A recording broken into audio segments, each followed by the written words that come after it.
Très cher ami téléspirituel, vous savez, votre émission s'appelle Mystère. Ce n'est pas du hasard. Nous allons vous entretenir sur des thématiques de mystère. Vous savez, Dieu est mystère. Mais en donnant vie à l'homme, c'est mystérieux. Mais Dieu, de sa capacité, nous a permis d'avoir la vie. Et si nous avons la vie, nous devons l'entretenir. Aujourd'hui, vous parler de l'avortement. Beaucoup de personnes se donnent à ce jeu qui ne savent pas que c'est très grave. Vous savez, l'univers n'a jamais fait quelque chose au hasard. Si Dieu a donné à l'homme la capacité de faire un enfant, ça veut dire que Dieu est capable de confier sa mission à l'homme. Mais dans l'ignorance, nous avortons. Comment le faire? Dieu donne la capacité à l'homme d'avoir deux énergies. Ce qui veut dire le corps et l'âme. Le corps, Dieu le donne parce qu'il unit deux personnes pour donner un. Mais par ignorance, beaucoup de personnes tuent ce corps-là, tout en oubliant que Dieu a déjà accompli une mission pour ce corps, pour qu'il puisse faire 100 ans sur la terre, ou 100 ans et plus. Mais l'ignorance fait que beaucoup de personnes avortent sans se rendre compte de ce qu'ils ont avorté. Celui qui a avorté a détruit l'œuvre de Dieu. Si tu es un homme, que tu as eu à avorter une fois, mets ça dans ta tête, que tu as empêché Dieu d'accomplir une mission par toi. Mais les 99% des gens qui ont avorté une fois ont de ces problèmes que je vous cite. Problème de divorce, problème de manque d'argent, problème de sorcellerie, problème de blocage, envoûtement. Les énergies négatives ne font que les arriver. Parce qu'ils ont détruit ce qu'on appelle l'œuvre de Dieu. Un homme qui a avorté une fois est capable de tirer même sur Dieu s'il le voit. Ou est capable de tuer Dieu même en personne s'il le voit. Vous savez comment nous les hommes sommes cruels? C'est pour cela. Je vous dis simplement d'éviter l'avortement. Parce que l'avortement entraîne de ces problèmes que nous avons plus beaucoup, qu'on appelle Abikou. Beaucoup de personnes vont dire, mais qu'est-ce qu'est Abikou? Abikou, c'est l'avortement égal à Abikou.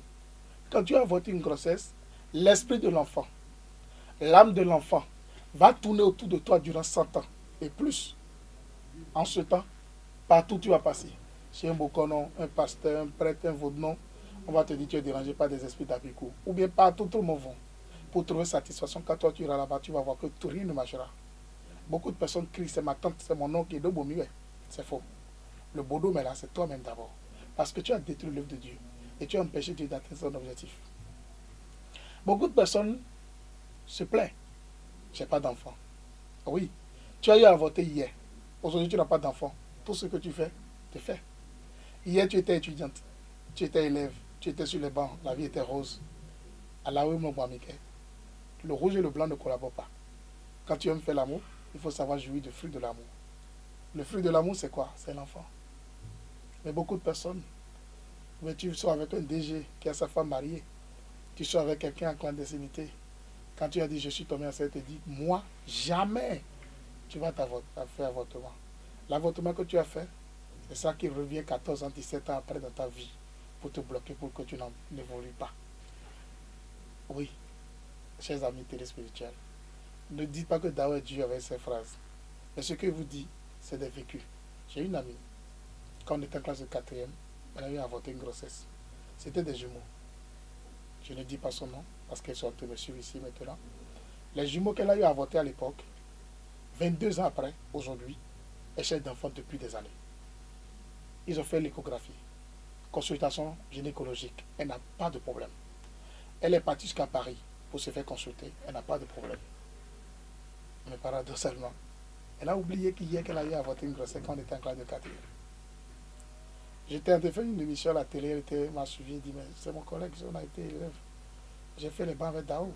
Et elle est venue me voir. Je l'ai consultée. Je vous jure que je ne savais pas qu'elle avait avorté une grossesse parce que à l'époque, nous, on était enfants de pauvres, eux, c'était des enfants de riches, ils vivaient de façon décente.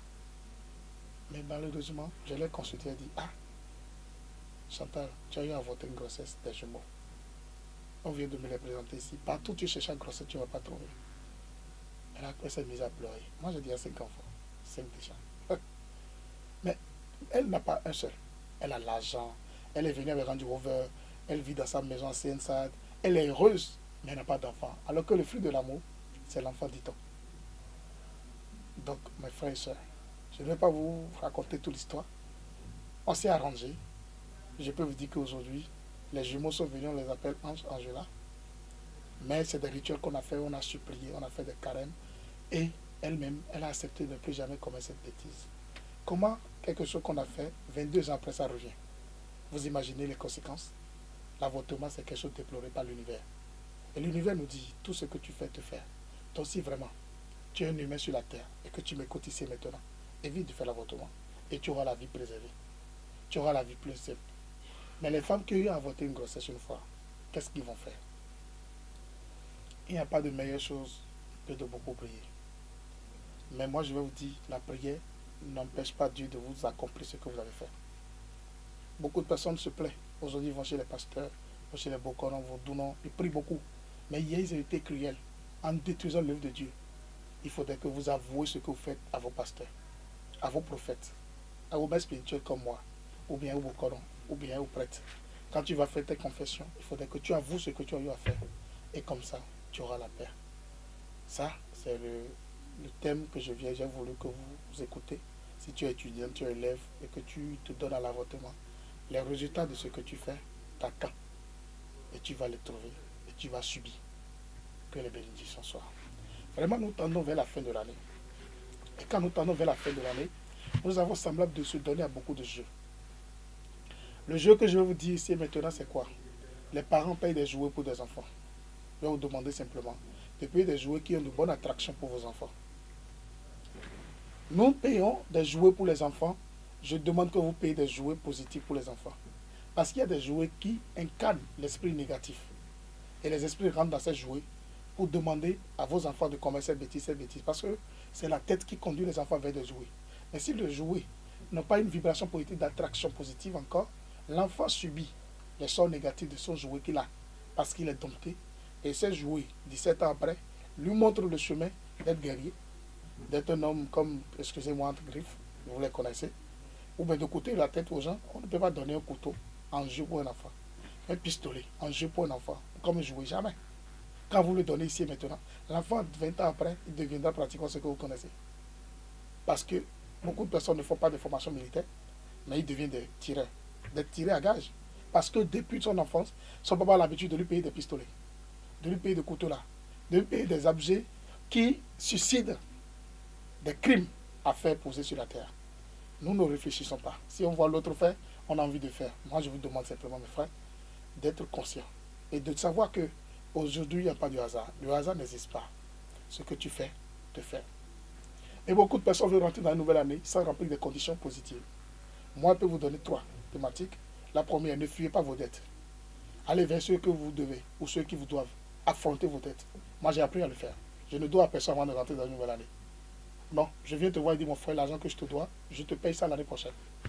Mais on a déjà fait un contrat, parce que ma parole devient contrat avec toi-même. Mais si tu fais un jeu, genre je ne te connais pas, je sens de le dribbler, tout ce que tu fais te fait. Si tu dribbles, quelqu'un va te dribbler. Tu mens, quelqu'un va te mentir. Tu vois là, quelqu'un va te voler. L'acte que tu poses a des conséquences qui vont venir vers toi. Donc, Maître Dao vous dit, pour rentrer dans une nouvelle année, il faudrait que tu affrontes tes dettes. Que tu vas chez ton Nigérien ou bien celui chez qui tu as fait un prêt, dis-lui mon frère, j'ai fait des courses, je n'ai pas trouvé. Sur les 1 million, j'ai trouvé 600 000 cartes. L'année prochaine, je te paye les 400 000. Je te jure que l'univers va s'organiser pour te donner les 400 000 l'année prochaine. Parce que tu as demandé la clémence de Dieu. 2. Faites une réconciliation autour de toi. Tes frères, tes soeurs, ta famille, ton épouse, tout ton frère, toute ta famille, tous tes employés, autour de toi, fais la réconciliation. L'année 2016, c'est l'année 9. L'année de réalisation, de prospérité, de gloire, de bénédiction. Mais l'ignorance fait qu'on n'arrive pas à bénéficier de ce qu'on désire. Donc, deuxièmement, je vous dis de faire une réconciliation. Troisième, il faut avoir l'esprit du partage pour l'année 2016.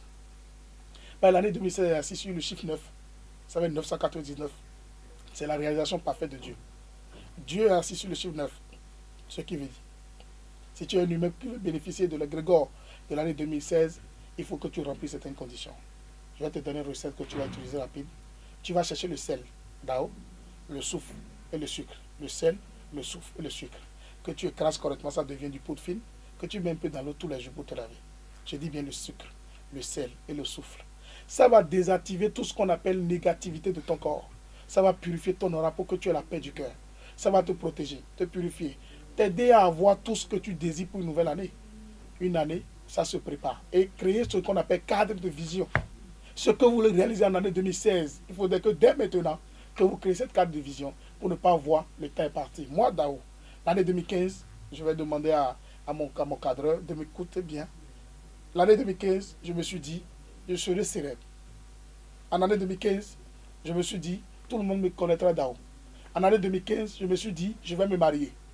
En année 2015, je me suis dit, je ferai telle chose, telle chose, telle chose. Je vous jure, il n'y a pas eu autant de trucs que je n'ai pas pu accomplir. Je vous le jure. Donc, pour être heureux, pour bénéficier du sort de ce que vous désirez, il faudrait que vos comportements révèlent ce que vous êtes. Et vous êtes pratiquement le miroir de votre vie. Dieu ne descendra jamais. Il passera sur pas un homme pour vous atteindre. Et ce caméra que je vous adresse, soyez bénis dans la foi de Jésus. Priez beaucoup et soyez positifs dans tout ce que vous faites. Moi, c'est Maître Dao et merci de m'avoir suivi et que les bénédictions soient. À la prochaine. Namasté.